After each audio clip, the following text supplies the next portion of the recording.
మనము అపోస్తుల కార్యములు అనేటువంటి పుస్తక ధ్యానములో మనం ఉన్నాము. ఇందులో ఉన్నటువంటి అనేకమైన విషయాలు మీకు నేర్పించాలని నేను ఆశపడి ఆ విధంగా మీకు వాక్యాన్ని తెలియచేస్తూ ఉన్నాను. ఈ అపోస్తుల కార్యముల యొక్క పుస్తకములలో అపోస్తుల కార్యములు అని ఉన్నప్పటికీ 12 మంది అపోస్తుల యొక్క కార్యములు ఇందులో కనబడవు, కానీ ప్రత్యేకంగా 2 యొక్క అపోస్తుల కార్యములు ఈ అపోస్తుల కార్యములు అనేటువంటి పుస్తకములో మనకు కనిపిస్తుంది. మొదటిగా పేతురు గారి యొక్క పరిచర్య, పేతురు గారు ఎలా పరిచర్య చేశారు అనేటువంటి విషయము, అలాగే తర్వాత రెండవదిగా పౌలు గారు ఏ విధంగా సువార్త పరిచర్య చేశారు అనేటువంటి విషయాలు, వీరిద్దరి సంగతులు మాత్రమే ప్రత్యేకంగా ఈ అపోస్తుల కార్యములు అనేటువంటి పుస్తకంలో మనకు కనిపిస్తుంది. దేవునికి స్తోత్రం, హల్లెలూయా.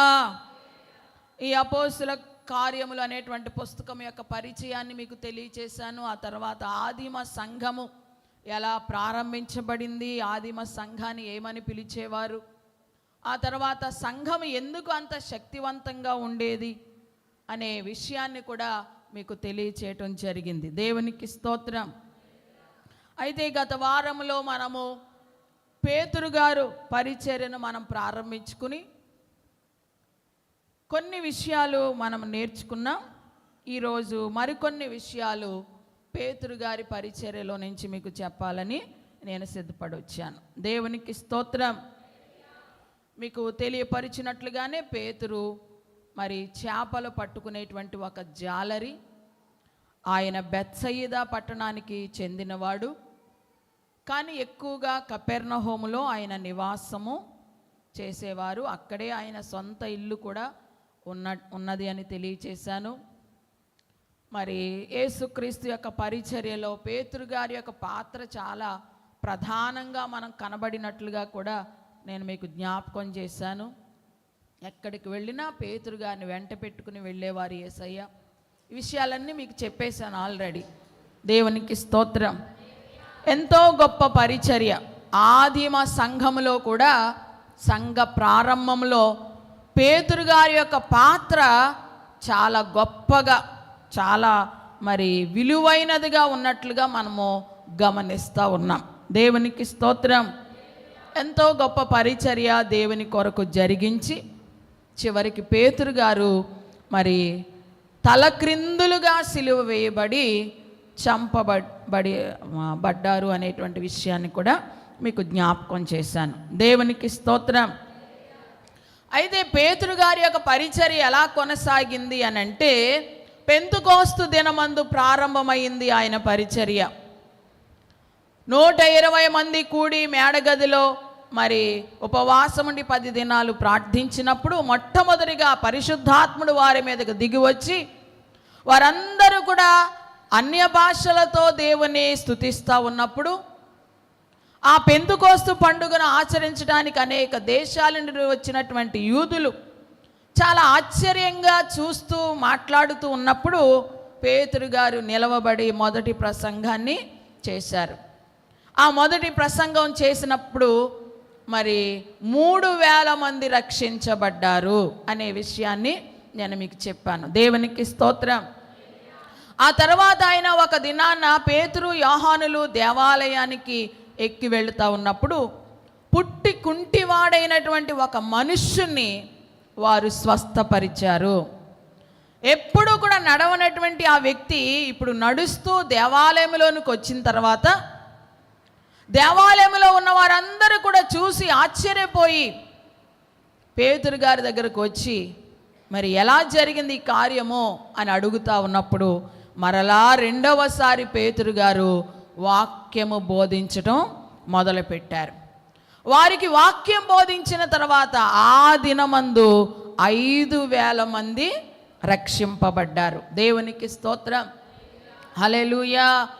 మరి ఇలాగ అనేక మంది రక్షణ పొందుతూ పేతుర్ని వెంబడించటం, అపోస్తులను వెంబడించటం శాస్త్రులు పరిసయ్యులు పెద్దలకి నచ్చక వీరిని ఎలాగైనా అరికట్టాలి, ఆపు చేయాలని చెప్పి వారిని బంధించి జైల్లో వేసేశారు. రాత్రంతా జైల్లో ఉంచారు. మరి ఉదయాన్నే తీసుకొచ్చి సభ ఎదుట నిలవబెట్టి, ఇక ఎప్పుడూ కూడా మీరు ఈ నామమును బట్టి బోధించకూడదు, ఈ నామమును బట్టి అద్భుత కార్యాలు సూచక్రియలు చేయకూడదని వారిని గట్టిగా బెదిరించి వదిలిపెట్టేశారు. వారిని వదిలిపెట్టిన వెంటనే వాళ్ళు సంఘము దగ్గరకు వచ్చారు. వచ్చి జరిగిన విషయం అంతా చెప్పినప్పుడు సంఘం అంతా ఏం చేశారంటే సేవకుల కోసము ప్రార్థన చేశారు. ఏమని? ప్రభువా, వారి బెదిరింపులు చూసి వీళ్ళు సువార్త పరిచర్య చేయడం మానకూడదు, బహుధైర్యంగా మరింత ధైర్యంగా నీ సువార్తను ప్రకటించాలని మరి సంఘము ప్రార్థించినట్లుగా మనం చూస్తూ ఉన్నాం. వారు అలా ప్రార్థిస్తూ ఉన్నప్పుడే భూమి కంపించింది అన్న విషయము మనం నేర్చుకున్నాం. దేవునికి స్తోత్రం. అక్కడ వరకు నేను మీకు వాక్యాన్ని తెలియచేశాను. అయితే ఇలాగా పేతురు, యోహానులు, అపోస్తులు సువార్త ప్రకటిస్తూ అద్భుత కార్యాలు ఆశ్చర్యకార్యాలు జరిగిస్తూ సువార్తను కొనసాగిస్తూ ఉన్నప్పుడు అనేక మంది యేసు ప్రభుని నమ్ముతూ ఉన్నారు, బాప్తీసం తీసుకుంటున్నారు, రక్షణ పొందుతూ ఉన్నారు, సంఘములో చేర్చబడతా ఉన్నారు. అయితే సంఘములో ఉన్న వారందరికీ ఒక దినాన ఒక ప్రేరేపణ వచ్చింది. ఏమనంటే, ఇక నుంచి మనం అందరం కూడా కలిసే ఉందాం, మన ఆస్తులన్నీ కూడా అమ్మేసి అపోస్తుల పాదాల దగ్గర పెట్టేసి మనము వాళ్ళతోటే ఉందాము అని చెప్పి మరి విశ్వాసులందరూ ఏక హృదయము కలిగిన వారై, ఏకాత్మ కలిగిన వారై అందరూ కూడా తమ తమ ఆస్తులను అమ్మేసి, ఇండ్లు కలిగిన వారు ఇండ్లు, భూములు కలిగిన వారు భూములు అమ్మేసి ఆ వెల తీసుకొచ్చి అపోస్తుల పాదాల దగ్గర పెట్టేస్తూ ఉన్నారు. అపోస్తులు ఆ ధనమును వాళ్ళ దగ్గర పెట్టుకుని అందరి అవసరతలు అక్కర్లు తీరుస్తూ ఆ విధంగా కొనసాగుతా ఉన్నది పరిచర్య. దేవునికి స్తోత్రం, హల్లెలూయా. అయితే అందరూ ఆస్తులు అమ్మేసి తీసుకుని వచ్చేస్తున్నారు కదా. ఆ తీసుకొచ్చిన వారిలో ఒక వ్యక్తి మనకి కనిపిస్తారు. మొట్టమొదటిగా మనం చూసినట్లయితే 4వ అధ్యాయము 36వ వచనం ఒకసారి చదవండి. 4వ అధ్యాయము 36వ వచనం. కుప్రాలో పుట్టిన లేవీయుడగు యోసేపు అను ఒకడు ఉండెను. అతనికి అపోస్తలులు హెచ్చరిక పుత్రుడు అని అర్థమిచ్చు బర్నబా అను పేరు పెట్టి ఉండిరి. అతడు భూమి గలవాడై ఉండి దానిని అమ్మి దాని వెల తెచ్చి అపోస్తలుల పాదముల యొద్ద పెట్టెను. దేవునికి స్తోత్రం, హల్లెలూయా. చూడండి, ఇక్కడ ఒక వ్యక్తి కనిపిస్తూ ఉన్నారు. అతని పేరు యోహాను. అయితే పేతురు, యోహానులు లేక అపోస్తుల దగ్గరికి ఇతడు కూడా వచ్చి అతనికి భూమి ఉందంట. భూమి అంతా కూడా అమ్మేసి ఆ వెల తెచ్చి అపోస్తుల పాదాల దగ్గర పెట్టేశారు. అయితే అపోస్తులు అతనికి ఒక పేరు పెట్టారు. ఆ పేరు ఏంటంటే హెచ్చరిక పుత్రుడు అని అర్థం ఇచ్చేటట్లుగా బర్నబా అని పేరు పెట్టారు. ఎవరు చెప్పండి? బర్నబా. దేవునికి స్తోత్రం. ఈ వ్యక్తిని మీరు గుర్తుపెట్టుకోండి. బర్నబా అనే వ్యక్తి కూడా ఆస్తులు అమ్మేసి, భూమి అమ్మేసి అపోస్తుల చెంత చేరిన వాడుగా ఉన్నాడు. ఈ పేరు మీరు గుర్తుపెట్టుకోండి. ఎందుకంటే ముందు మనం వెళ్ళినప్పుడు ఈ బర్నబా చాలా సందర్భాల్లో మనకి కనిపిస్తారు. ఇక ముందుకు మనం వెళ్ళినప్పుడు ఈ బర్నబా గురించి నేను ప్రత్యేకంగా మీకు జ్ఞాపకం చేస్తాను. పరిచర్యలో బర్నబా ఎలా కొనసాగారు అనే విషయాన్ని మీకు తెలియచేస్తాను. అయితే ఈ బర్నబా అనే పేరు గుర్తుపెట్టుకుంటారని ఇక్కడ నేను మీకు చెప్పాను. ఆస్తులు అమ్మేసిన వారిలో ఎవరు కూడా ఉన్నారు? బర్నబా కూడా ఉన్నాడు. దేవునికి స్తోత్రం. ఇదే సమయంలో ఇద్దరు భార్యాభర్తలు ఉన్నారు. ఆ భార్యాభర్తల పేరేంటంటే అననీయ, సపీరాలు. అందరికీ తెలుసు చాలా మటుకు. ఈ అననీయ, సపీరాలు కూడా అందరూ అనుకున్నారు అందరూ తమ ఆస్తులు అమ్మేసి అపోస్తుల పాదాల దగ్గర పెడుతున్నారు కదా, మనం కూడా మన ఆస్తిని అమ్మేసి అపోస్తుల పాదాల దగ్గర పెట్టేద్దామని భార్యాభర్తలు ఇద్దరూ ఆలోచన చేసుకుని వాళ్ళ ఆస్తిని అమ్మేశారు. అమ్మేసిన తర్వాత కొంత వెల వస్తుంది కదా, డబ్బులు వచ్చినాయి. డబ్బులు వాళ్ళు చూసిన తర్వాత వారి మనస్సు మారింది. దేవునికి స్తోత్రం. మన ముందు వచనాల్లో చూస్తే అందరూ కూడా ఆస్తిని అమ్మేసిన తర్వాత వచ్చిన వెల అంతా కూడా తెచ్చి అపోస్తుల పాదముల దగ్గర పెట్టినట్లుగా మనం చూస్తున్నాం. అంతా తెచ్చి పెట్టేశారు. ఎవ్వరూ ఏమీ దాచుకోలేదు, ఉంచుకోలేదు. కానీ ఈ అననీయ సపీరాలకి మాత్రం ఒక దుష్ట ఆలోచన వచ్చింది. సాతాను ఒక బుద్ధి పుట్టించింది, కుటిలమైన బుద్ధి. ఆ బుద్ధి ఏంటంటే, మరి ఇంత డబ్బులు పట్టుకెళ్ళి అపోస్తుల పాదాల దగ్గర పెట్టేస్తే రేపన్నాక మన పరిస్థితి ఏంటి? మనల్ని ఎవరు చూస్తారు? మనకి ఇంకేమీ లేకపోతే ఎలాగా? కాబట్టి అంతా వద్దు, కొంచెము మనము దాచిపెట్టుకుని కొంచెం ఇద్దామని ఇద్దరూ ఆలోచన చేసుకున్నారు. దేవునికి స్తోత్రం. అక్కడ ఉంటుంది, భార్య ఎరుకనే కొంత తెచ్చి అపోస్తుల పాదముల దగ్గర, అంటే భార్యకు తెలిసే వారిద్దరూ ప్లాన్ చేసుకునే, వారిద్దరూ ఆలోచించుకునే వచ్చిన వెలలో కొంచెం దాచుకుని కొంచెము తీసుకొచ్చి ఎక్కడ పెట్టారు? అపోస్తుల పాదాల దగ్గర పెట్టారు.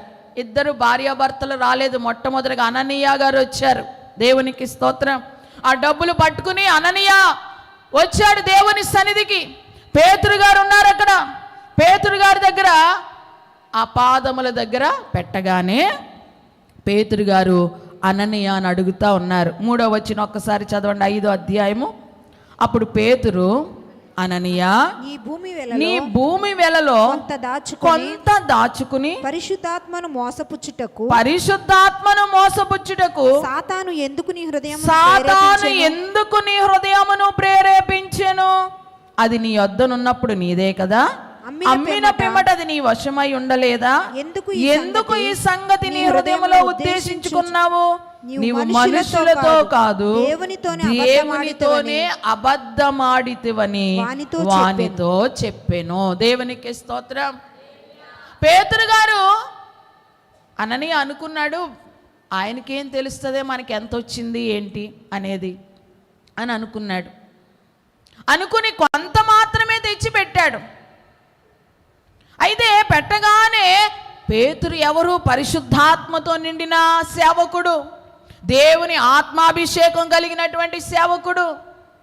మరి ఆ అననీయ వచ్చి ఆ డబ్బులు అక్కడ పెట్టగానే పేతురు గారికి తెలిసిపోయింది, ఇతడు అంతా తీసుకురాలేదు, కొంచెమే తీసుకొచ్చాడని తెలుసుకుని, అననీయ, నువ్వు అమ్మిన దానిలో కొంచెమే తీసుకొచ్చి ఇవ్వడానికి సాతాను ప్రేరేపణకు నువ్వు ఎందుకు అనుమతించావు? సాతాను ఎందుకు నేను అలా ప్రేరేపించింది? ఆ ప్రేరేపణకు నువ్వు ఎందుకు లోబడ్డావు? హల్లెలూయా, దేవునికి మహిమ కలుగునుగాక. పరిశుద్ధాత్మను మోసపుచ్చుటకు సాతాను ఎందుకు నీ హృదయమును ప్రేరేపించింది? సాతాను ప్రేరేపిస్తుంది కొన్ని సందర్భాలలో మనల్ని. దేవునికి విరోధమైన పనులు చేయడానికి సాతాను మనల్ని ప్రేరేపిస్తుంది. ప్రేరేపించబడినప్పుడు ప్రేరేపణలు వస్తాయి అందరికీ. దేవుని ప్రేరేపణ ఉంటుంది, సాతాను ప్రేరేపణ కూడా ఉంటుంది. అయితే ప్రేరేపణ వచ్చేటప్పుడు అది ఎవరి ప్రేరేపణ అనే గ్రహించుకునే జ్ఞానము మనము కలిగి ఉండాలి.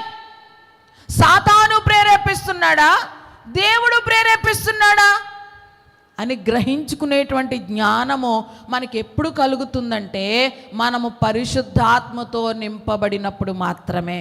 హల్లెలూయా, హల్లెలూయా. సాతాను కూడా కొన్ని దేవునికి విరోధమైన పనులు చేయడానికి మనల్ని ప్రేరేపిస్తుంది కనుక బహు జాగ్రత్త కలిగి ఉండాలి, బహు మెలకువ కలిగి ఉండాలి.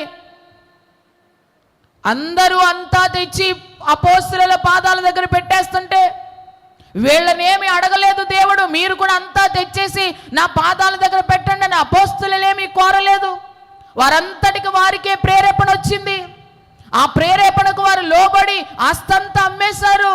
కానీ ధనము చూచిన తర్వాత సాతానుడు వారిని ప్రేరేపించటం మొదలుపెట్టాడు.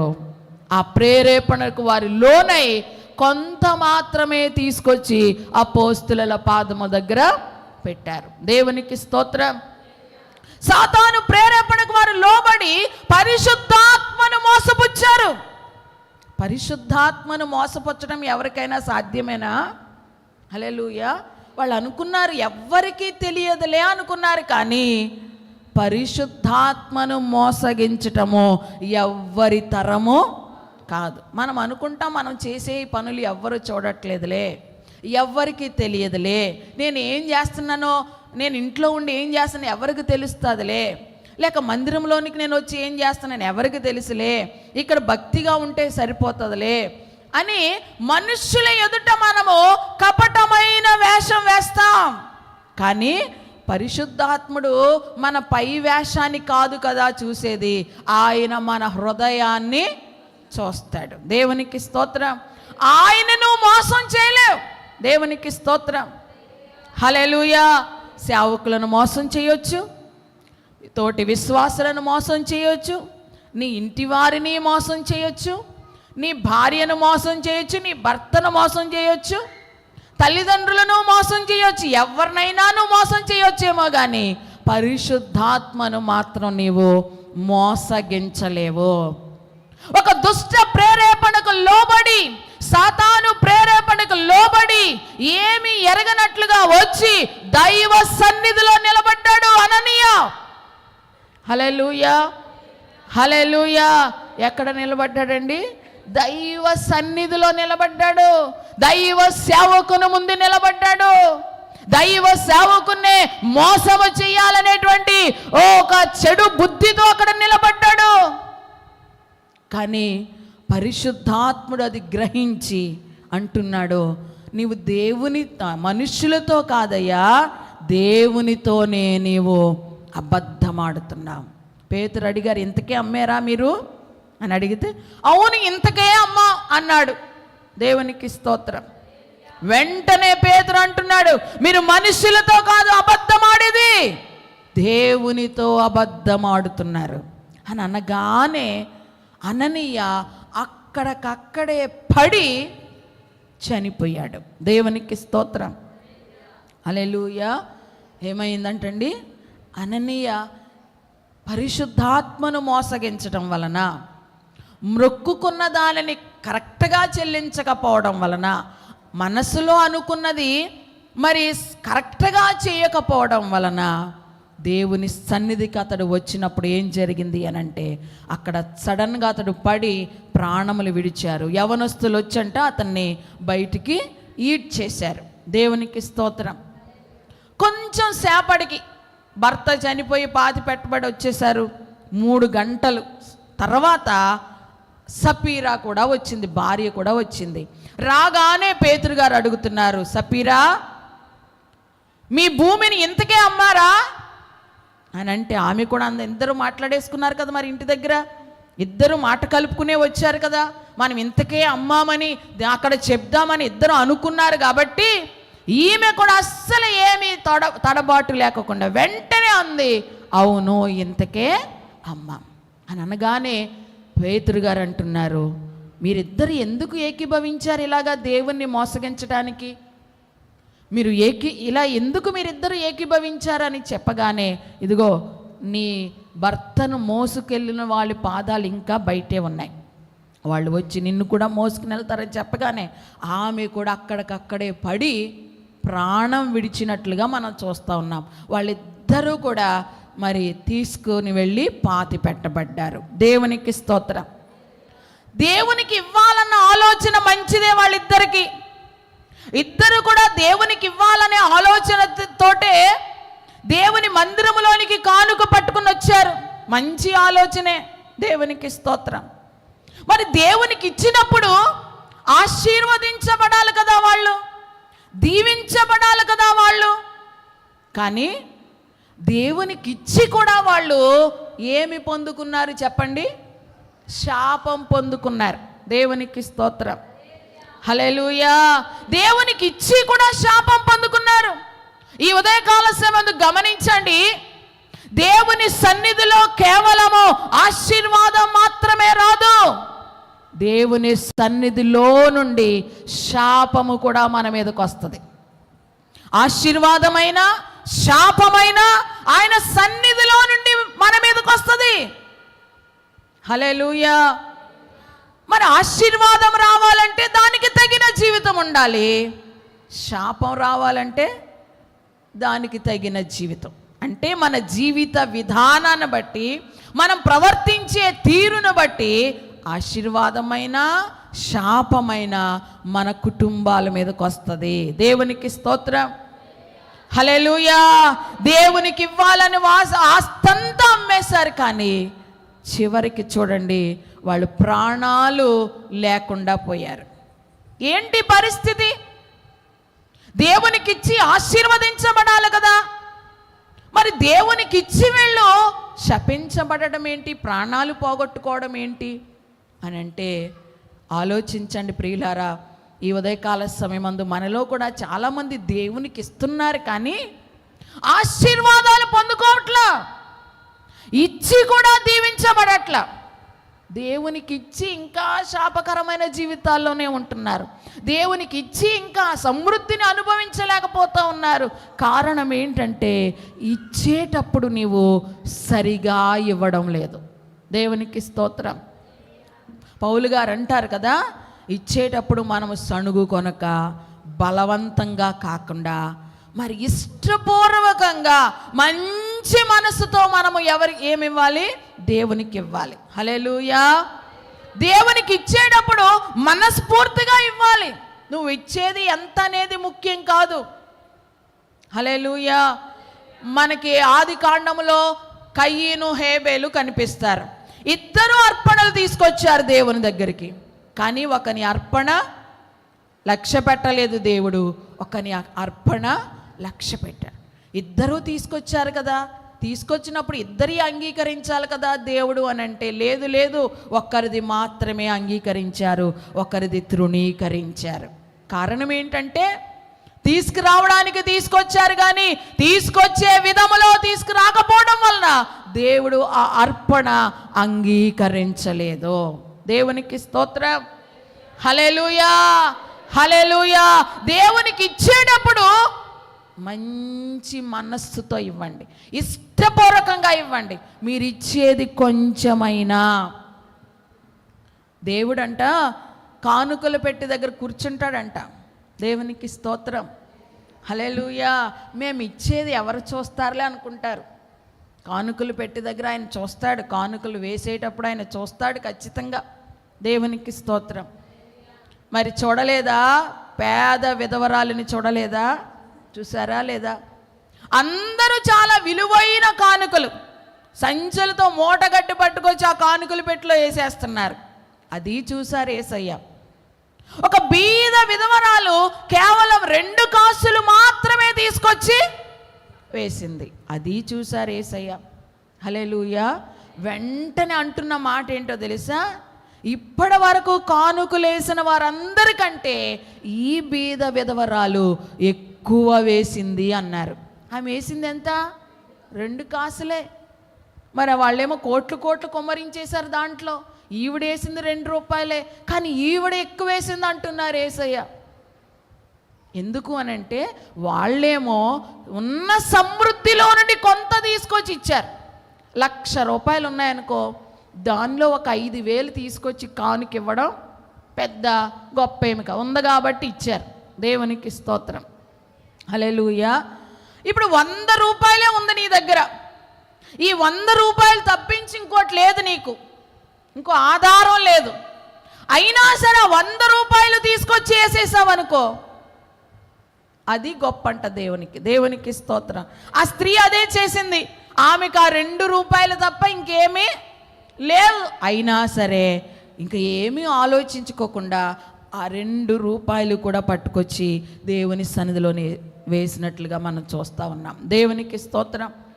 మీరందరూ మీకు కలిగిన సమృద్ధిలో నుండి ఇచ్చారు, కానీ ఈమె తన లేమిలో నుండి తనకు కలిగినదంతా ఇచ్చింది. అందుకనే ఈమె అర్పణ అంగీకరించినట్లుగా మనం చూస్తూ ఉన్నాం. దేవునికి స్తోత్రం.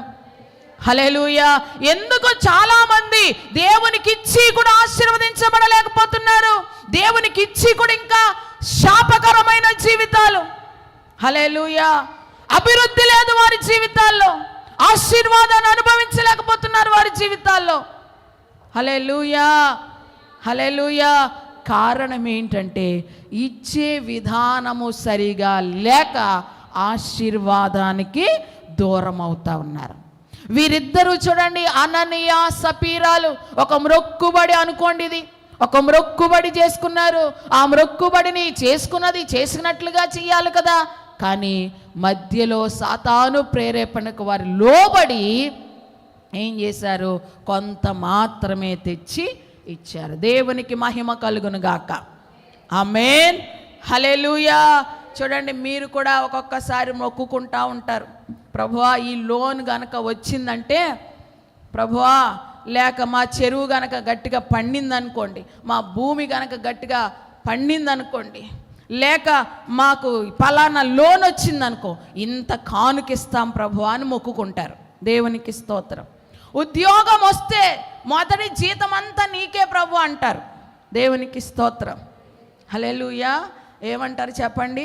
ఉద్యోగం వస్తే మొదటి జీతం నీదే అంటారు. దేవునికి స్తోత్రం. హల్లెలూయా. తీరా ఉద్యోగం వస్తుంది, తీరా లోన్ వస్తుంది, తీరా చెరువు బాగా పండుతుంది, తీరా మరి పంట బాగా పండుతుంది. దేవునికి స్తోత్రం.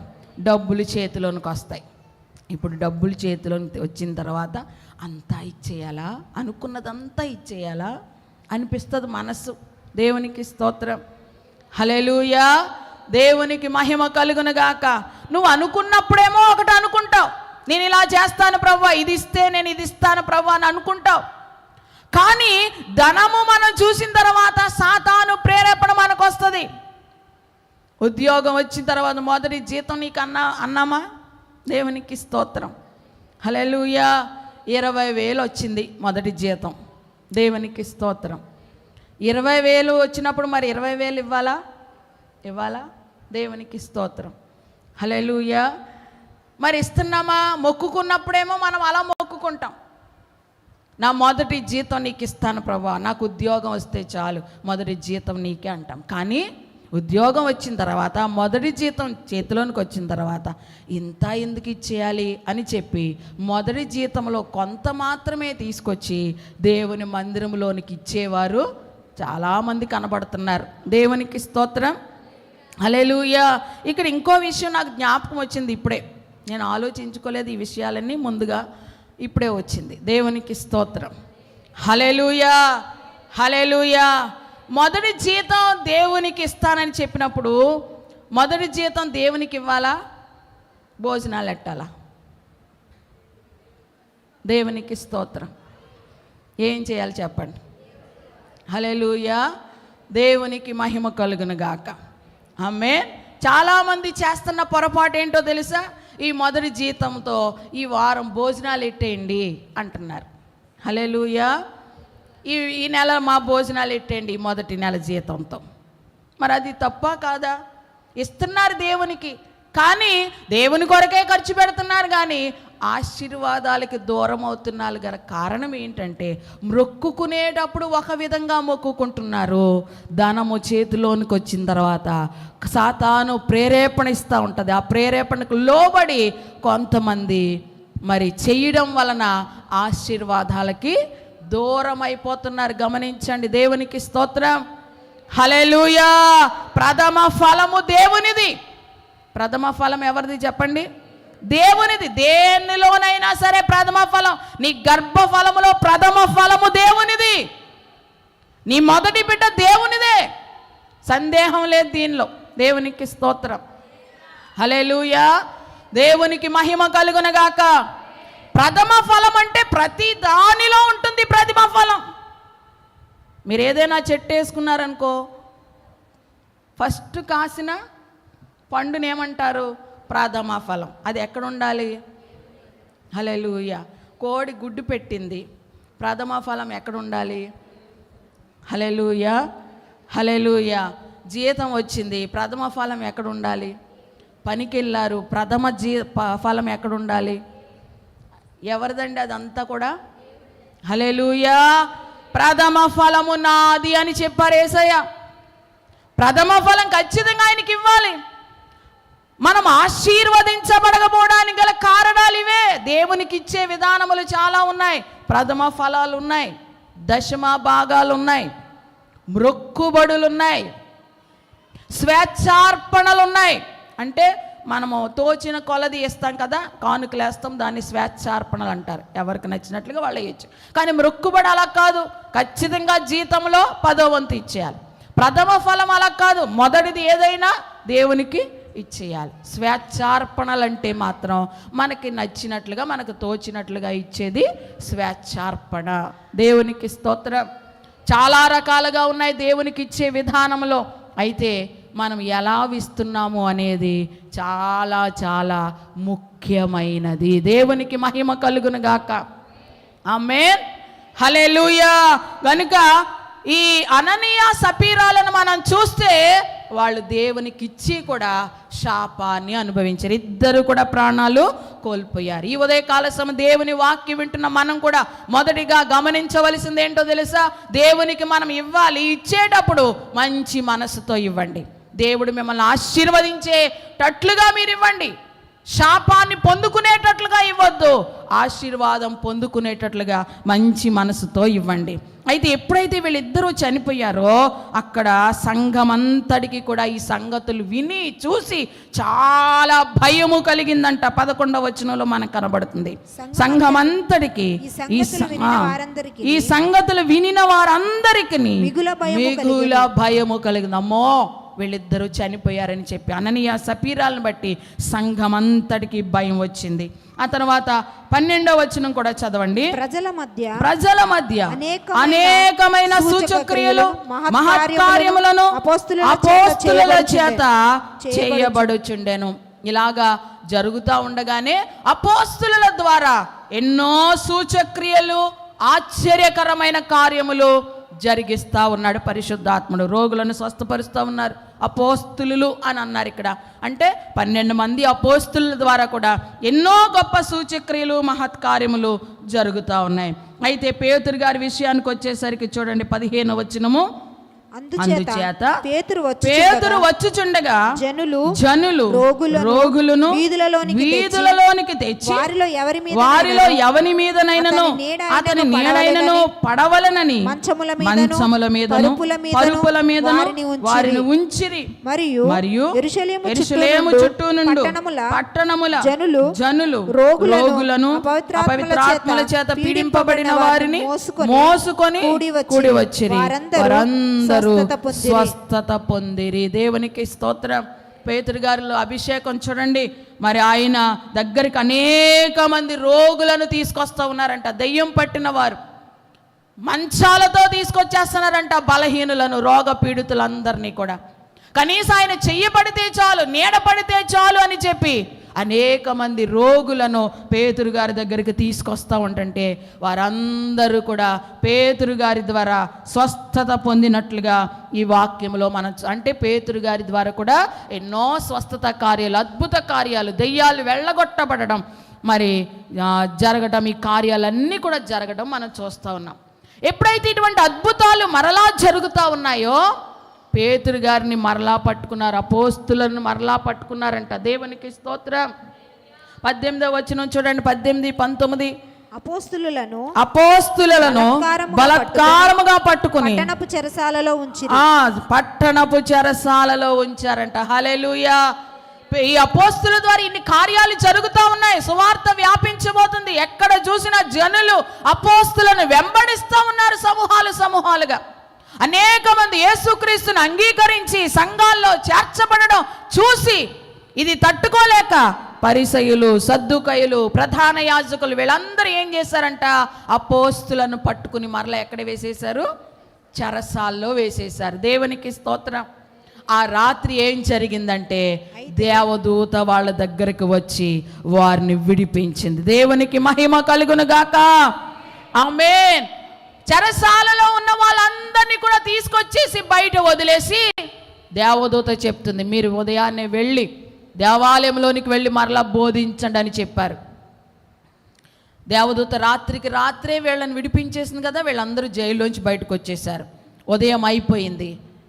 ఆ రాజుగారు అన్నారు, వెళ్ళి వాళ్ళని తీసుకురండి అని చెప్పగానే సైనికులు వచ్చారు జైలు దగ్గరికి. వచ్చి చూస్తే వాళ్ళెవ్వరూ జైల్లో కనిపించట్లా. చాలా కంగారుగా మరలా వచ్చి, అయ్యా రాత్రి మనం బంధించిన వారెవరు జైల్లో లేరయ్యా, వాళ్ళెవ్వరూ కనబడట్లేదయ్యా, వేసిన తలుపులు వేసినట్లుగానే ఉన్నాయి కానీ ఒక్కరు కూడా లేరయ్యా, ఏమైందో అని కంగారుగా చెప్తా ఉన్నారు. ఈలోగా ఒకడు పరిగెత్తుకుని ఊరిలో నుంచి వచ్చి అన్నాడంట, రాత్రి మీరు బంధించి చెరసాల్లో వేసిన అపోస్తులు ఇదిగో ఇప్పుడు దేవాలయంలో నిలబడి వాక్యాన్ని బోధిస్తున్నారని చెప్పారంట. దేవునికి స్తోత్రం, హల్లెలూయా. ఇప్పుడు ఈ పరిసయ్యులు, సద్దుకైలు, ప్రధాన యాజకులు అందరూ దేవాలయంలోనికి వెళ్ళారు. హల్లెలూయా. వెళ్ళి మరలా వాళ్ళని పట్టుకుని, మేము మీకు చెప్పలేదా ఈ నామమును బట్టి బోధించకూడదని? మేము మీకు ఖండితంగా ఆజ్ఞాపించలేదా ఈ నామమును బట్టి సూచక్రియలు చేయొద్దని? మరలా ఎందుకు చేస్తున్నారు అని వాళ్ళని అడిగినప్పుడు వాళ్ళు అంటారు, మేము దేవునికి కదా లోబడవలసింది, దేవుడు చెప్పింది కదా మేము చేయవలసింది, మేము దేవునికే లోబడతాం కానీ మీ మాటకు మేము లోబడమని చెప్పి మరలా వాళ్ళు గట్టిగా ధైర్యంగా వాళ్ళు చెప్పారు. దేవునికి మహిమ కలుగును గాక. ఆమేన్, హల్లెలూయా, హల్లెలూయా. అలా వాళ్ళని బెదిరించి వెళ్ళిపోయారు. అలా వాళ్ళని బెదిరిస్తూ ఉన్నప్పుడు అక్కడ ఒక ధర్మశాస్త్రోపదేశకుడు ఉన్నాడంట, గమాలియేలు. హల్లెలూయా. ఆ వ్యక్తి వెంటనే లేచి ఈ పరిసయ్యుల దగ్గరకు వచ్చి చెప్తున్న మాట ఏంటంటే, మీరెందుకు వీళ్ళను ఇలాగ ఆటంకపరుస్తూ ఉన్నారు? మీరెందుకు ఇలాగ వీరిని అడ్డగిస్తూ ఉన్నారు? ఇంతకుముందు ఏం జరిగిందో తెలుసా? ఇలాగే దూదా అనే ఒకడు లేచాడు. దేవునికి స్తోత్రం. ఆ మాటలు ఒక్కసారి మనం చదువుదాము. అప్పుడు ఒకసారి చూడండి, 5వ అధ్యాయము 34 నుంచి చదవండి. సమస్త ప్రజల వలన ఘనత నొందిన వాడును ధర్మశాస్త్రోపదేశకుడునైన గమాలియేలను ఒక పరిసయ్యుడు మహాసభలో లేచి ఈ మనుషులను కొంతసేపు వెలుపల ఉంచుడని ఆజ్ఞాపించి వారితో ఇట్లనెను, ఇశ్రాయేలీయులారా, ఈ మనుషుల విషయమై మీరేమి చేయబోచున్నారో జాగ్రత్త సుమండి. ఈ దినములకు మునుపు యూదా లేచి తానొక గొప్పవాడని చెప్పుకొనెను. ఇంచుమించు 400 మంది మనుషులు వానితో కలుసుకొనిరి. వాడు చంపబడిన వానికి లోబడిన వారందరూ చెదరి వ్యర్థులైరి. ఆ సభలో వీళ్ళు నిలబడి ప్రశ్నిస్తా ఉన్నప్పుడు ఆ సభలోనే ఉన్నాడు ఒక ఆయన, గమాలియేలు అనేటువంటి ధర్మశాస్త్రోపదేశకుడు. ఆయన వెంటనే లేచి అంటున్నారు, ఈ ప్రజలకు లేక ఈ అపోస్తులకు మీరు ఏం చేయాలనుకుంటున్నారో చేసే ముందు చాలా జాగ్రత్త సుమా, ఆలోచించి చెయ్యండి. ఎందుకంటే ఇంతకు ముందు ఇలాగే ఒక మనుష్యుడు, దూదా అనేటువంటి ఒక మనుష్యుడు లేచి తానే గొప్పవాడనని చెప్పుకుని కొంతమందిని ఆకర్షించుకున్నాడు. అయితే కొంతకాలము తర్వాత అతడు చంపబడ్డాడు. అతన్ని వెంబడించిన వారందరూ కూడా చెదరిపోయారు. హల్లెలూయా. ధర్మశాస్త్రోపదేశకుడు చెప్తున్న మాట అన్నమాట. దూదా అనే వ్యక్తి లేచాడు, చాలామంది వెంబడించారు. అయితే ఏం జరిగింది? కొద్ది కాలానికి అతడు చనిపోయాడు, వెంబడించిన వారందరూ చెదరిపోయారు. మరికొంతకాలానికి గలిలయలోని యోధా అనే వ్యక్తి వచ్చాడు. అతడు కూడా నేనే గొప్పవాడిని చెప్పుకొని ఎన్నో కార్యాలు చేసి ఎంతోమందిని ఆకర్షించుకున్నాడు. చివరికి ఏం జరిగింది? అతడు కూడా చనిపోయాడు. అతన్ని వెంబడించిన వారు కూడా చెదరిపోయారు. దేవునికి స్తోత్రం. కాబట్టి నేను మీతో ఏం చెప్తున్నానంటే, ఈ మనుషుల జోలికి మీరు వెళ్ళొద్దు. ఆ ధర్మశాస్త్రోపదేశకుడైన గమాలియేలు ఆ శాస్త్రులు, పరిసయ్యులు, పెద్దలందరికీ చెప్తా ఉన్నాడు, ఈ అపోస్తుల జోలికి మీరు వెళ్ళొద్దు. వీళ్ళ ద్వారా ఇన్ని కార్యాలు జరుగుతున్నాయి, వీళ్ళని అనేక మంది వెంబడిస్తున్నారు కాబట్టి వీళ్ళని మనం చంపేద్దాం అనేటువంటి ఆలోచన మీరు చేసుకోవద్దు. వీళ్ళ జోలికి అస్సలు మీరు వెళ్ళొద్దు. దేవునికి స్తోత్రం, హల్లెలూయా. ఎందుకంటే అక్కడ 38వ వచనం చదవండి. కాబట్టి నేను మీతో చెప్పినది ఏమనగా, ఈ మనుషుల జోలికి పోక వారిని విడిచిపెట్టుడి. ఈ ఆలోచన అయినను ఈ కార్యమైనను మనుషుల వలన కలిగినదాయన అది వ్యర్థమగును. దేవుని వలన కలిగినదాయన మీరు వారిని వ్యర్థపరచలేరు. మీరు ఒకవేళ దేవునితో పోరాడు వారవుదురు సుమి. దేవునికి స్తోత్రం.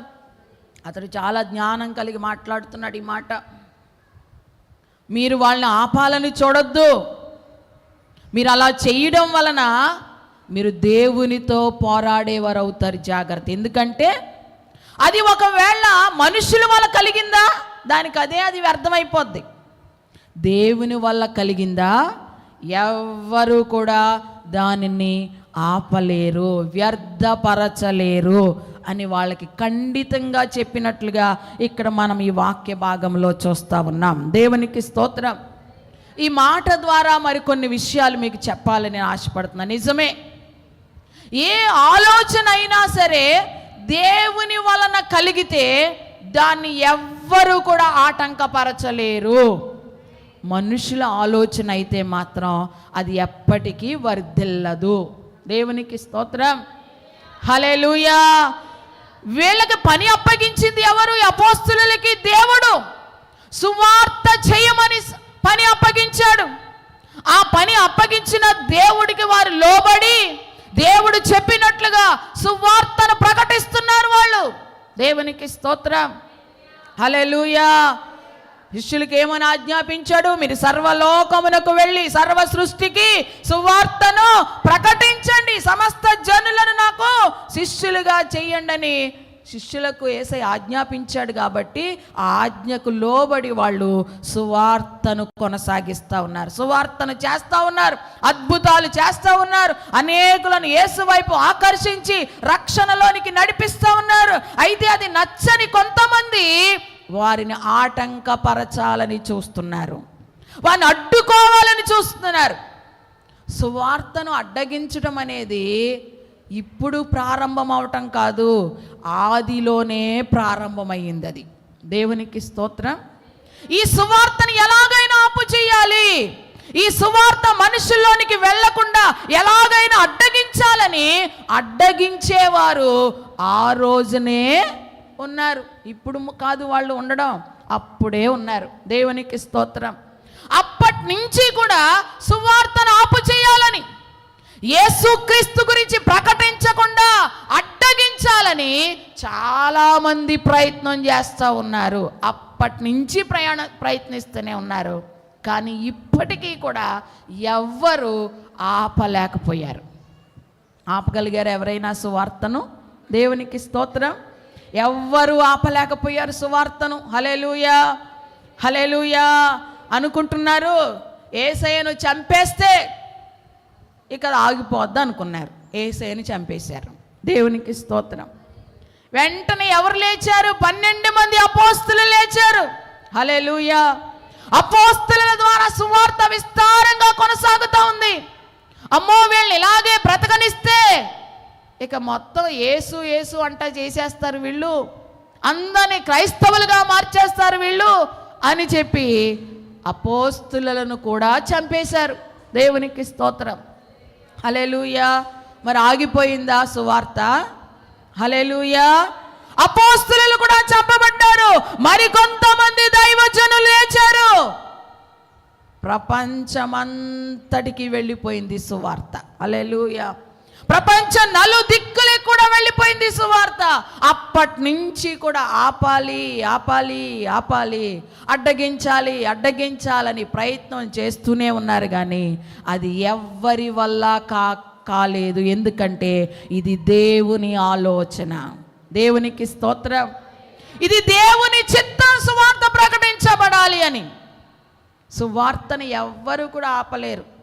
కాకపోతే ప్రకటించే వారిని చంపేయవచ్చు, అడ్డగించవచ్చు, బైబిల్ని కాల్చేయవచ్చు, లేక పత్రికలు కాల్చేయొచ్చు, ఏదైనా చేయొచ్చేమో కానీ సువార్తను మాత్రం ఒకరిని చంపితే నలుగురు లేస్తారు. హల్లెలూయా, దేవునికి మహిమ కలుగునుగాక. ఆమేన్, హల్లెలూయా. దేవుడు లేపుతాడు భారం కలిగిన వారిని. ఆ నీతిమంతుని యొక్క రక్తము నేలను ఒలికినప్పుడు ఆ రక్తపు మొరలో నుంచి అనేక మంది ఉజ్జీవమైన దైవజనులు లేస్తారు.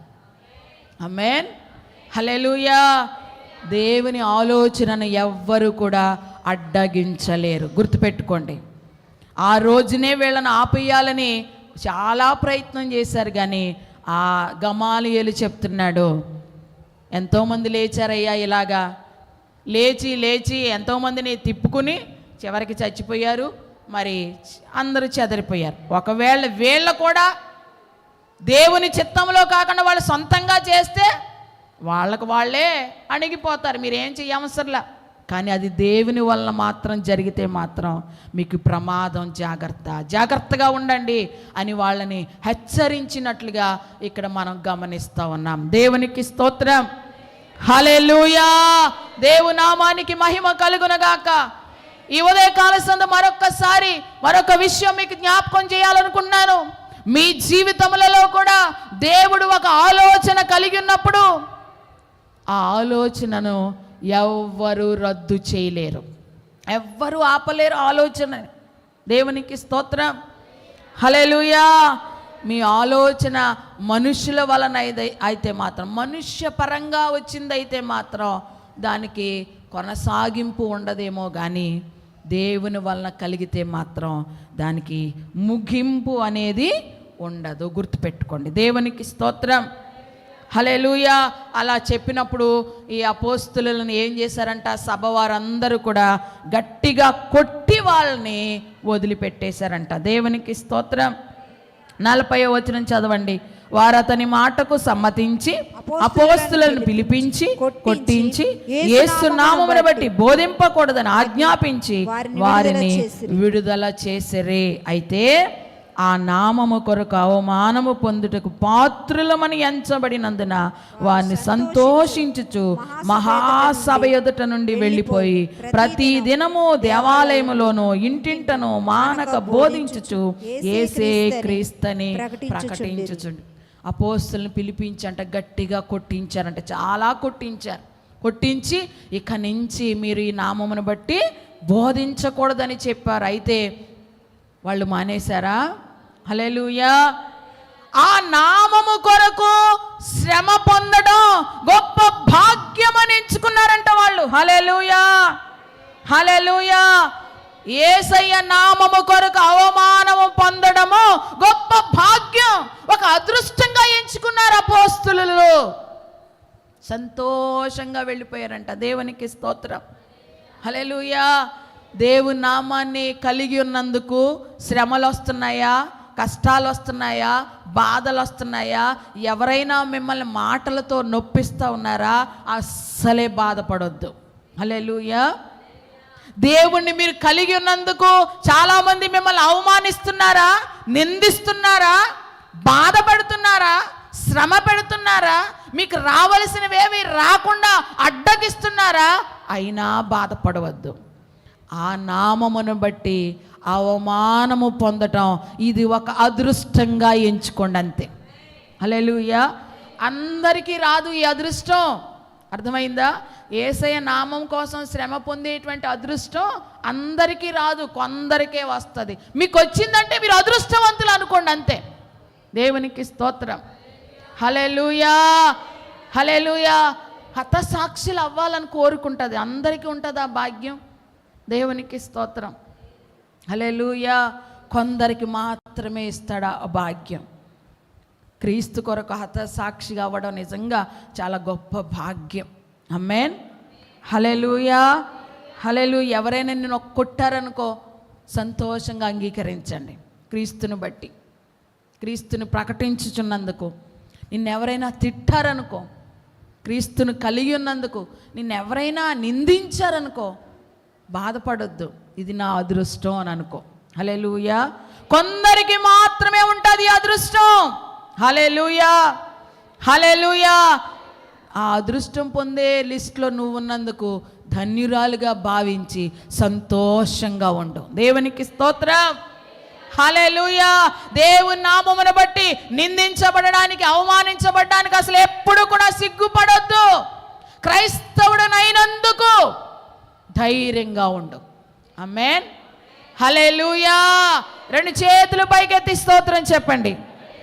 ఆ నామము కొరకు అవమానము పొందుటకు పాత్రులని ఎంచబడినందున వారు సంతోషించుచు మహాసభ ఎదుటి నుండి వెళ్ళిపోయి ఇంకా మరి ఎక్కువగా వాళ్ళు ఏంటంట సమాజ మందిరములలోనూ ఇంటింటను మానక బోధించుచు యేసే క్రీస్తుని ప్రకటిస్తూనే ఉన్నారట. ఎంతగా కొట్టుకోనివ్వండి, ఎంతగా హింసించనివ్వండి, ఎంతగా బాధ పెట్టనివ్వండి, సువార్త చేయడం మాత్రం ఆపలేదు అపోస్తలులు. అందుకనే ఈ సువార్త మన వరకు చేరింది. దేవునికి స్తోత్రం. ఆ రోజున వాళ్ళే భయపడిపోయి చంపేస్తారేమో అన్న భయముతో వాళ్ళు సువార్తను చెప్పడం ఆపివేస్తే ఈ సువార్త మన దగ్గరికి వచ్చేదా? హల్లెలూయా. మనము ఆ రక్షణ భాగ్యాన్ని పొందే వాళ్ళమా? మనము క్రీస్తు రాజ్య వారసత్వాన్ని పొందుకునే వాళ్ళమా? లేదు కదా. ఇదంతా అపోస్తుల యొక్క ప్రయాస. ఆమేన్. హల్లెలూయా. దేవుని నామానికి మహిమ కలుగును గాక. హల్లెలూయా. చూడండి అలా జరిగింది. అప్పుడు వాళ్ళని గట్టిగా కొట్టేసి వదిలిపెట్టేశారు. మరలా వెళ్ళి వాళ్ళు సువార్త ప్రకటిస్తూ ఉన్నారు. ఈలోగా ఏం జరిగింది అని అంటే మరలా సంఘములో ఒక గలిబీలు. సంఘం ఎప్పుడైతే పెరుగుతూ ఉందో సంఘములో సాతానుడు ఏం చేస్తూ ఉంటాడంటే గలిబిలి సృష్టిస్తూ ఉంటాడు. ఈ గలిబిలి సృష్టించి దేని కొరకు గొడవ వచ్చిందంటే భోజనాల కోసం గొడవ వచ్చింది. దేవునికి స్తోత్రం. హల్లెలూయా. సాధారణంగా ఇప్పటికీ కూడా అన్ని సంఘాల్లో వచ్చే గొడవలు ఇవే. వాళ్ళకి పెద్ద ముక్కలు వేశారు, నాకు వేయలేదు. వాళ్ళకి ఎక్కువ ముక్కలు వేశారు, నాకు వేయలేదు. వాళ్ళు వస్తేనేమో ఎక్కువ కూర వేస్తున్నారు, నేను వస్తేనేమో గరిట్లోంచి అసలే కూర కూడా రావట్లేదు. ఉంటాయా లేదా ఇటువంటి గొడవలు? అప్పుడు కూడా ఉన్నాయి. దేవునికి స్తోత్రం. హల్లెలూయా. సంఘములో హెబ్రీయులు, గ్రీకు భాష మాట్లాడేటువంటి యూదులు లేక విధవరాండ్రు ఉన్నారంట. దేవునికి స్తోత్రం. హల్లెలూయా. గ్రీకు భాష మాట్లాడేటువంటి యూదులు హెబ్రీయుల మీద సణిగారంట. ఏంటంటే గ్రీకు భాష మాట్లాడే యూదులలో విధవరాండ్రు ఉన్నారు. గ్రీకు విధవరాళ్ళు వాళ్ళు ఉన్నారు దేవాలయంలో, సంఘంలో హెబ్రీ విధవరాళ్ళు కూడా ఉన్నారు. అయితే ఈ గ్రీకు విధవరాళ్ళ విషయములకు వచ్చేసరికి వాళ్ళకు ఒక ఆలోచన వచ్చింది. మమ్మల్ని చిన్న చూపు చూస్తున్నారు, మమ్మల్ని సరిగ్గా పట్టించుకోవట్లేదు, మాకు సరిగ్గా భోజనం పెట్టట్లేదు. హల్లెలూయా, హల్లెలూయా. వీళ్ళు వచ్చి వెంటనే హెబ్రీల మీద సనగడం మొదలు పెట్టారంట, కొప్పడడం మొదలు పెట్టారంట. మా విధవరాళ్లను మీరు చిన్న చూపు చూస్తున్నారు అని చెప్పగానే సంఘములో గలిబిలి వచ్చింది. హల్లెలూయా. దేవునికి మహిమ కలుగునగాక. ఎందుకంటే మరి పాత నిబంధన కాలంలో అయితే ఎక్కువగా హెబ్రీ భాష మాట్లాడేవారు. కొత్త నిబంధన యేసుక్రీస్తు ప్రభు కాలం వచ్చేసరికి అరామిక్ ఎక్కువ మాట్లాడేవారు, తర్వాత గ్రీకు. హల్లెలూయా. కొంతమంది మరి అప్పటి నుంచి వచ్చే వాళ్ళు ఉన్నారు కాబట్టి హెబ్రీ భాష అలవాటు ఉన్న వాళ్ళు ఉన్నారు. ఇప్పుడు కొత్తగా వచ్చిన జనరేషన్ ఏమో గ్రీకు. కాబట్టి ఈ 2 సంఘాల్లో ఉన్న భాషలు మాట్లాడేవారు. ఏం జరిగింది? వాళ్ళకి వీళ్ళకి విరోధం వచ్చింది, గొడవ లేచింది. అపోస్తుల దగ్గరకు వచ్చింది గొడవ. దేవునికి స్తోత్రం. హల్లెలూయా. అప్పుడు ఏం చేశారంట అపోస్తులు? తమ యొద్దకు శిష్యుల సమూహమును పిలిచి, మేము దేవుని వాక్యం బోధించటం అని ఆహారం పంచిపెట్టుట యుక్తము కాదు. భోజనాల గురించి గొడవ వచ్చిందని ఇక్కడ ఎక్కడ ఉందండి అంటారేమో మీరు. హల్లెలూయా. పైన లేదు కానీ కింద మాట్లాడుతున్నారు అపోస్తులు. ఏమని? మేము వాక్యం బోధించటం అని మరి భోజనము పంచిపెట్టుట అంటే వాళ్ళకి గొడవ ఎక్కడొచ్చిందని మనం చెప్పొచ్చు, భోజనాల దగ్గరే వచ్చిందనమాట. హల్లెలూయా, హల్లెలూయా. ఉంటారు కొంతమంది సంఘాలు, అప్పుడు ఉంటారు ఇప్పుడు ఉంటారు, వడ్డించే వారిని విసిగించేస్తారు కొంతమంది. హల్లెలూయా. తిట్టేస్తారు కొంతమంది, సణిగేస్తారు కొంతమంది. హల్లెలూయా. ఉన్నారా మీలో ఎవరైనా అటువంటి వారు? దేవునికి స్తోత్రం. హల్లెలూయా. ఖచ్చితంగా ఉంటారు, ఎవరో ఒకళ్ళైనా ఉంటారు. అందరూ బాగున్నా ఒక్కళ్ళు ఉంటారు ఎవరో తుంట్రోళ్ళు అన్నట్టుగా. ప్రతి సంఘంలో ఎవరో ఒకళ్ళు ఉంటారు. దేవునికి స్తోత్రం. హల్లెలూయా. ఇక్కడ ఆ భేదం వచ్చింది భోజనాల దగ్గర.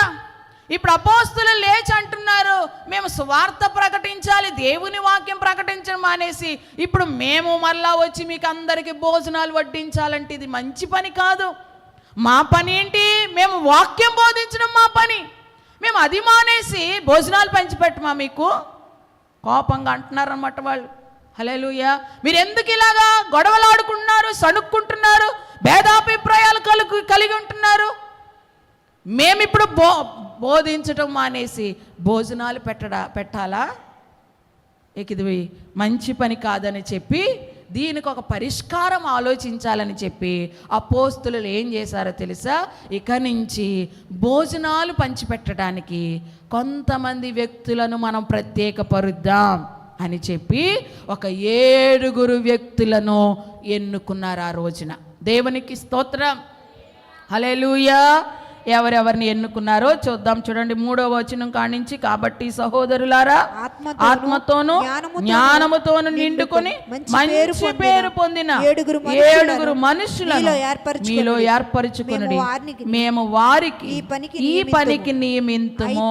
అయితే మేము ప్రార్థన యందును వాక్య పరిచర్యందును ఎడతెగక ఉందుమని చెప్పిరి. ఈ మాట జనసమూహం అంతటికి ఇష్టమైనందున వారు విశ్వాసముతోను పరిశుద్ధాత్మతోను నిండుకొనిన వాడైన స్టెఫను, ఫిలిప్పు, ప్రొకోరు, నికానోరు, తీమోను, పర్మేనాసు, యూదుల మత ప్రవిష్టుడు అంతియొక వాడునగు నికోలాసు అను వారిని ఏర్పరచుకొని వారిని అపోస్తలుల ఎదుట నిలవబెట్టిరి.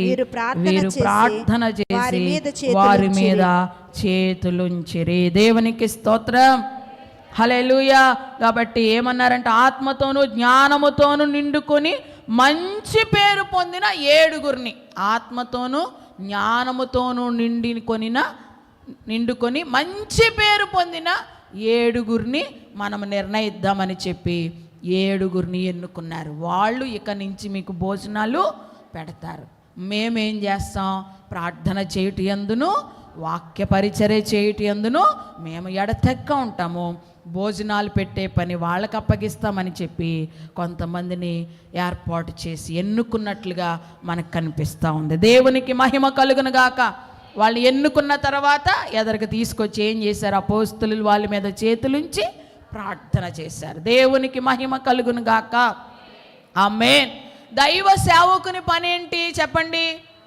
వాక్యాన్ని బోధించటం, మీకోసం ప్రార్థన చేయటం. దేవునికి స్తోత్రం. ఇప్పుడు సేవకుని వెళ్ళే భోజనాలు ఉండాలి, సేవకుడు వెళ్ళే భోజనాలు వడ్డించాలి అని అంటే సేవకుడు దాని మీద కాన్సన్ట్రేట్ చేశారనుకోండి, వాక్యం చెప్పే విషయంలో లోపం వచ్చేస్తుంది. అవునా కాదా? హల్లెలూయా. దాని మీదే మనసు కాన్సన్ట్రేట్ చేస్తారా? వాక్యం మీద మనసు పెడతారా? మనసు డిస్టర్బెన్స్గా ఉంటుంది. కాబట్టి సేవకుడు ఖచ్చితంగా సంఘానికి వాక్యము బోధించే దాని మీద మనసు పెట్టాలి, వాక్యము బోధించాలి. దేవునికి స్తోత్రం. సేవకుని యొక్క పని అది. మరి సంఘం అన్నాక భోజనాలు ఉంటాయి, ఇంకా రకరకాలైన కార్యక్రమాలు ఉంటాయి. అవన్నీ చక్కబెట్టడానికే సంఘములో కొంతమంది పెద్దలను నిర్ణయిస్తారు. దేవునికి స్తోత్రం. హల్లెలూయా. మన సంఘములో కూడా ఉన్నారా లేదా పెద్దలు? ఉన్నారండి. ఎంతమంది పెద్దలు మనకి? దేవునికి స్తోత్రం. హల్లెలూయా. నాన్నగారు ఉన్నప్పుడు ఎంతమంది? 7. దేవునికి మహిమ కలుగును గాక. ఆ తర్వాత ఈ మధ్య కొంతమందిని ఏర్పరిచారు. ప్రధానంగా 7 వ్యక్తులను నాన్నగారు మొట్టమొదటిగా ప్రతిష్ఠించారు. దేవునికి స్తోత్రం. ఆ బాధ్యత ఇప్పుడు సంఘంలో భోజనాలు పెట్టాలన్నా, భోజన కార్యక్రమాలన్నీ చూసుకోవాలన్నా, మరి ఏ కార్యక్రమం అయినా సరే ఆ బాధ్యత ఎవరిది? ఇప్పుడు పెద్దలది. మరి చక్కగా ప్రతి విషయంలో కూడా సంఘ పెద్దలు, మన సంఘ పెద్దల్ని మనము అభినందించాలని చెప్పవచ్చు. దేవునికి స్తోత్రం. హల్లెలూయా. దేవునికి మహిమ కలుగును గాక.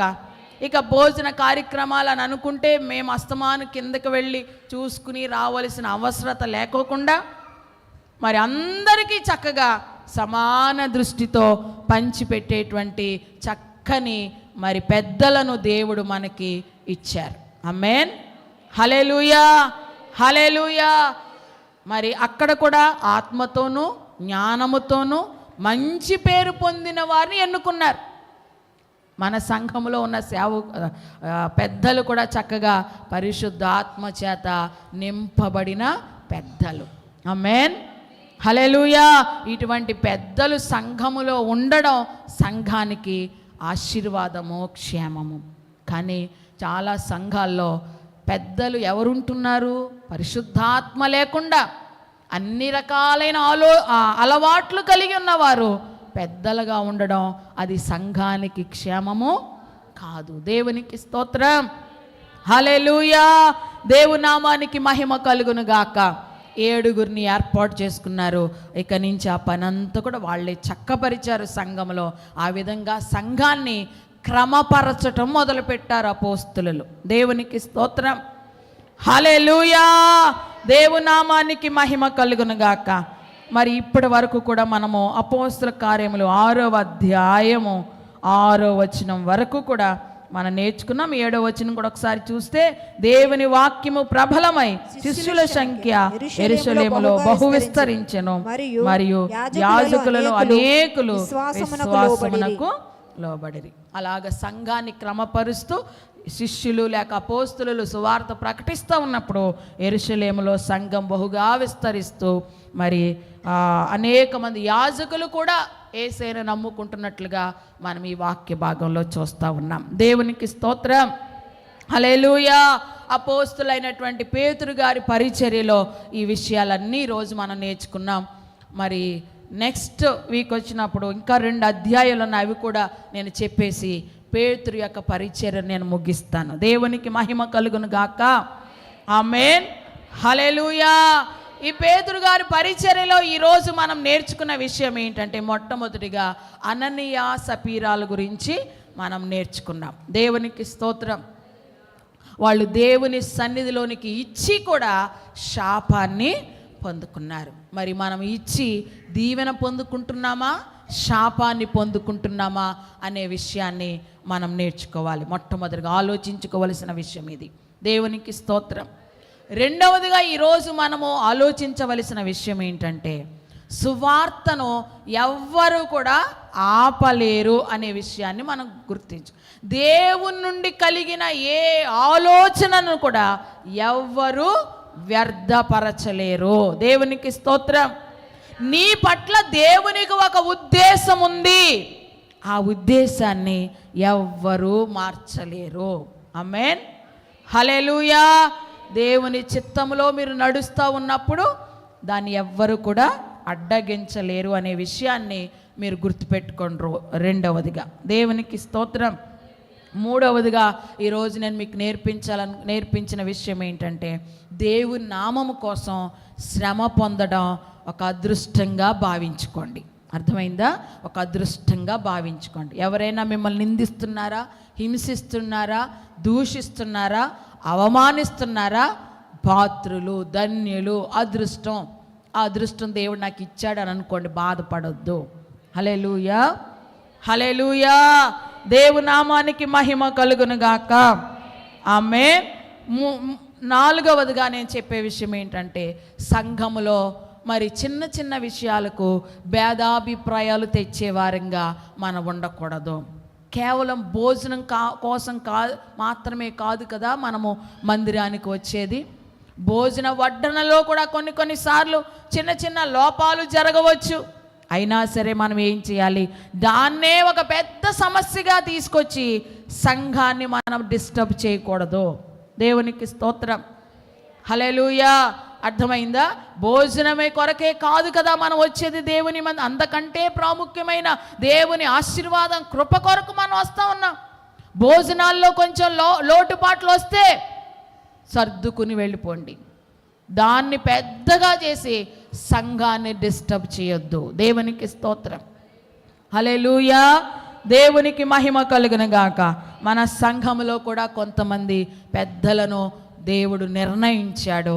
పెద్దలకు లోబడండి, వారికి అన్ని విషయాల్లో సహకారులుగా ఉండాలని ప్రభు పేరట మీ అందరికీ కూడా మనవి చేస్తూ ఉన్నాను. దేవునికి స్తోత్రం. హల్లెలూయా, హల్లెలూయా. ఒక 5 విషయాలు ఈరోజు నేను మీకు చెప్పాను. దేవునికి స్తోత్రం. దేవునికి ఇచ్చే విషయంలో జాగ్రత్త కలిగి ఉండండి. ఆశీర్వాదమైనా తెస్తుంది, శాపమైనా తెస్తుంది. ఇస్తారు కానీ లాభం లేకుండా పోతే కనుక ఇచ్చే విషయంలో జాగ్రత్తగా ఉండండి. రెండవది, దేవుని నుండి వచ్చే ఏ ఆలోచన అయినా ఎవ్వరు వ్యర్థం చేయలేరు, అది గుర్తుపెట్టుకోండి. మూడవది, ఆయన నామము కోసం శ్రమ పొందడం భాగ్యంగా ఎంచుకోండి.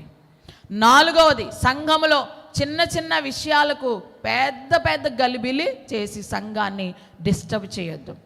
ఐదవది, దేవుడు మన సంఘములో నిర్ణయించిన పెద్దలను గౌరవించండి, అభినందించండి, లోబడండి, వారికి సహకరించండి. దేవునికి స్తోత్రం.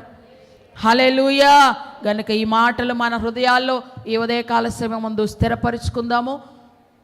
పేతురు గారు ఆ విధంగా అనేకమైన అద్భుతమైన కార్యాలు, ఆశ్చర్య కార్యాలు జరిగిస్తూ ఎన్నిసార్లు హింసించబడినా కొట్టబడినా ఒక అదృష్టంగా భావించుకుని ఇంకా సువార్త ప్రకటిస్తూనే ఉన్నారు. ఎప్పుడు కూడా వారు సువార్తను ఆపు చేయలేదు. అందుకనే నేడు సంఘము అంతగా విస్తరించింది అనే విషయాన్ని మనము జ్ఞాపకం చేసుకోవాలి. దేవుని నామానికి మహిమ కలుగును గాక. ఆమేన్. హల్లెలూయా, హల్లెలూయా. ఇంతవరకు చెప్పబడిన ఈ దేవుని మాటలన్నీ కూడా పరిశుద్ధాత్ముడు మీ హృదయాల్లో స్థిరపరచును గాక. ఆ విధంగా ఈరోజు చెప్పబడిన 5 అంశాల ప్రకారంగా మన జీవితాల్లోని లోపాలను మనం సరిచేసుకుని ఆయన కృపలో మనము స్థిరపరచబడినట్లుగా ఆయన కృప మనందరికీ సహాయం చేసి నడిపించును గాక. ఆమేన్. చిన్న ప్రార్థన చేసుకుందాం. మహాపరిశుద్ధుడైన మా తండ్రి, నీకు స్తోత్రాలు. ఈ దినము విత్తబడిన ఈ వాక్యాన్ని బిడ్డల హృదయాల్లో స్థిరపరచండి. అపోస్తులుల కార్యములు అనేటువంటి పుస్తక ధ్యానములో పేతురు గారి యొక్క పరిచర్యను మేము ధ్యానిస్తూ ఈరోజు ప్రభువా పేతురు గారి పరిచర్య ద్వారా ఒక 5 విషయాలు మేము నేర్చుకోవడానికి కృప చూపించారు. ప్రభువా, మేము నేర్చుకున్న విషయాలను ఒక్కసారి మననం చేసుకుని ఆ విషయాలు ఏమైనా మాలో లోపాలు ఉంటే ప్రభువా సరి చేసుకుని ప్రభువా మా ఆత్మీయ జీవితాలు మేము కట్టుకుని నీ కృపలో ముందుకు సాగేటువంటి ధన్యత నాకు మా అందరికీ దయచేయమని బిడ్డలందరినీ దీవిస్తూ నీ కృపతో వారిని నింపి ఆశీర్వదించమని యేసయ్య నామములో ప్రార్థించి అడిగి వేడుకొనుచున్నాము తండ్రి. ఆమేన్, ఆమేన్. అందరికీ వందనాలండి.